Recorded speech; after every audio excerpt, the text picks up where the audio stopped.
Pemirsa di rumah, kalau Aceh, Sumatera Utara kali ini terjadi gempa, sesungguhnya itu adalah merupakan kiamat kecil, di mana Allah Subhanahu wa Ta'ala berjanji akan mendatangkan kiamat yang besar nanti, sebagaimana firman-Nya, "Idza zulzilatil ardu zilzalaha." Nanti bumi ini akan diguncangkan dengan sekeras-keras guncangan. Semoga peristiwa Aceh akan menambahkan keimanan kita dan ketakwaan kita kepada Allah Subhanahu wa Ta'ala, serta lebih waspada terhadap kiamat kubra.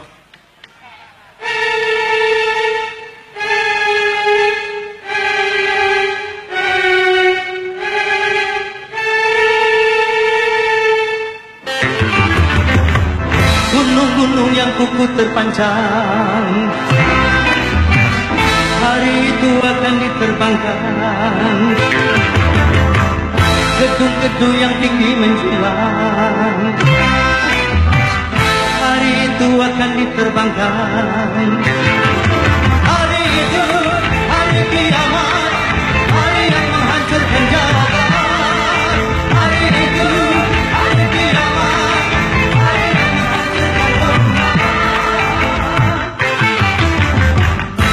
Bukan yang selalu bergelombang, hari itu akan ditumpahkan di langit yang penuh dengan bintang. Hari itu akan dihempaskan. Hari itu, hari kiamat, hari yang menghancurkan jagat. Hari itu, hari kiamat, hari yang menghancurkan umat.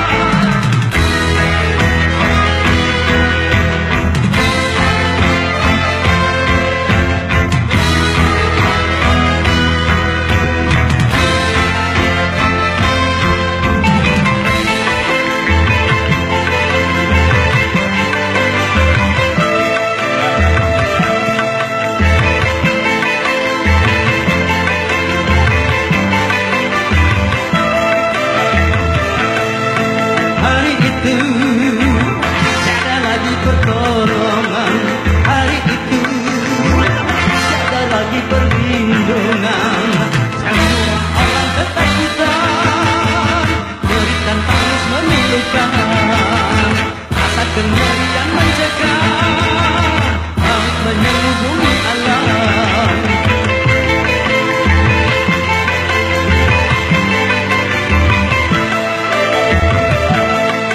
Hari itu berguna lagi harta. Hari itu tak berharga lagi nyawa. Semua makhluk dimusnahkan, seluruh alam dihancurkan, darahkan menjadi lautan, dengan bangkai berserakan. Terangnya cahaya matahari, hari itu akan dipadamkan. Semuanya isi perut bumi, hari itu akan dimuntahkan. Hari itu, hari kiamat, hari yang menghancurkan jagat. Hari itu, hari kiamat, hari yang menghancurkan umat.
dipadamkan. Semuanya isi perut bumi, hari itu akan dimuntahkan.